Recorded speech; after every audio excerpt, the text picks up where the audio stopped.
Assalamualaikum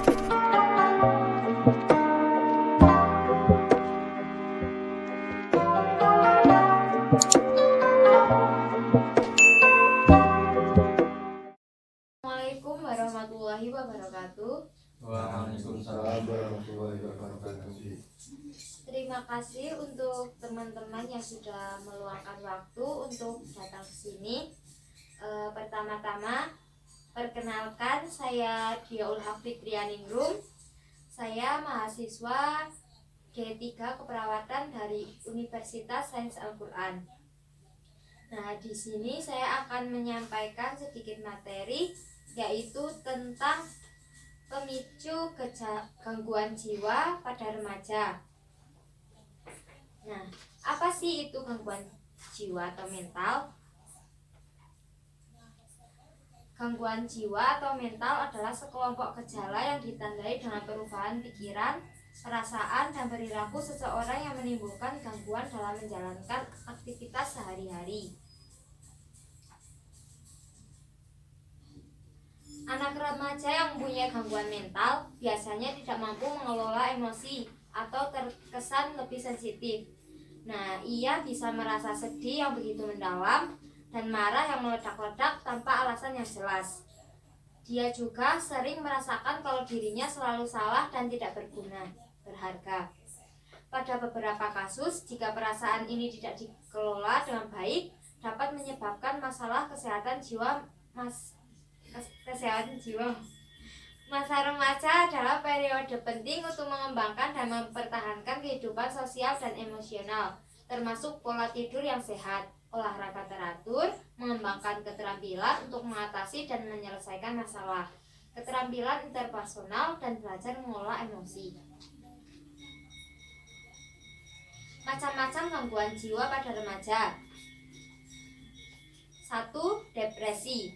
Depresi itu gangguan perasaan atau mood yang ditandai dengan kemurungan dan kesedihan yang mendalam dan berkelanjutan sehingga hilangnya kegairahan hidup. Tingkat depresi ada 3. Yang pertama, depresi ringan, yaitu sementara alamiah adanya rasa pedih, perubahan proses pikir, komunikasi sosial, dan rasa tidak nyaman. Yang kedua, depresi sedang, merasa murung, cemas, kesal, marah, menangis, dan pola pikir perasaannya jadi sempit. Yang ketiga, depresi berat, pandangan kosong, perasaan hampa, murung, inisiatif berkurang, sensasi sistematik dan aktivitas motorik diam dalam waktu yang lama, tiba-tiba hiperaktif, kurang merawat diri, tidak mau makan dan minum, menarik diri, tidak peduli dengan lingkungan. Penyebab depresi yang pertama, faktor biologis seperti genetik, proses menua secara biologis, penyakit fisik tertentu. 2. Faktor psikologis. 4. Faktor sosiolingkungan. 5. Faktor efek samping obat. Tanda-tanda gejala depresi yang ada di slide pertama. Kehilangan selera untuk menikmati hobi, kesedihan yang berkepanjangan, merasa hidup tidak ada harapan, mudah menangis, tidak ada motivasi untuk melakukan apapun, resiko kekerasan hingga bunuh diri.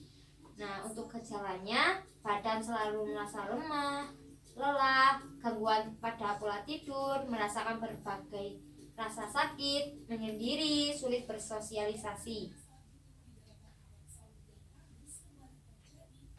Selanjutnya, insecure. Insecure adalah tindakan dari adanya emosi apabila kita menilai diri kita menjadi seorang lebih rendah dari orang lain. Insecure dapat diartikan sebagai perasaan tidak aman yang mungkin setiap orang rasakan dalam hidupnya. Rasa tidak aman atau insecure sendiri bisa terjadi pada diri kalian di saat kalian sedang merasa kekurangan, malu, bersalah, bahkan sampai rasa tidak mampu akan melakukan sesuatu.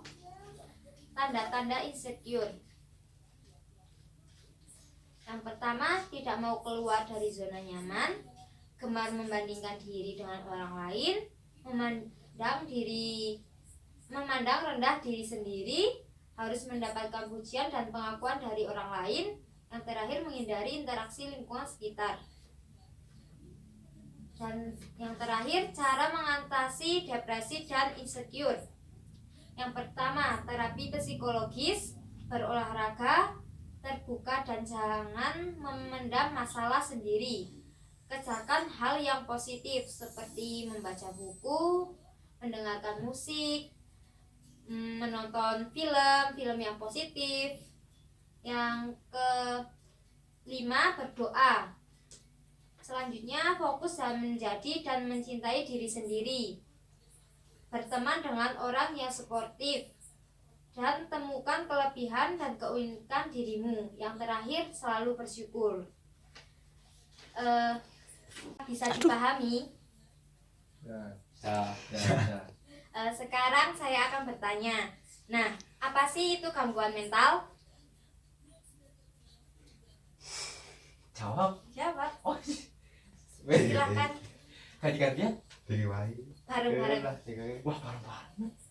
Gejala yang ditandai dengan perubahan pikiran, perasaan, dan perilaku seseorang yang menimbulkan gangguan dalam menjalankan aktivitas sehari-hari. Nah, apa sih tanda-tanda gejala depresi? Kehilangan selera untuk menikmati hobi, sedih yang berkepanjangan, mudah menangis, tidak ada motivasi untuk melakukan apapun. Baik, berarti di sini sudah paham. Jadi bukan hanya kesehatan badan yang harus dijaga, namun kesehatan jiwa juga harus dijaga. Sekian dari saya. Wassalamualaikum warahmatullahi wabarakatuh.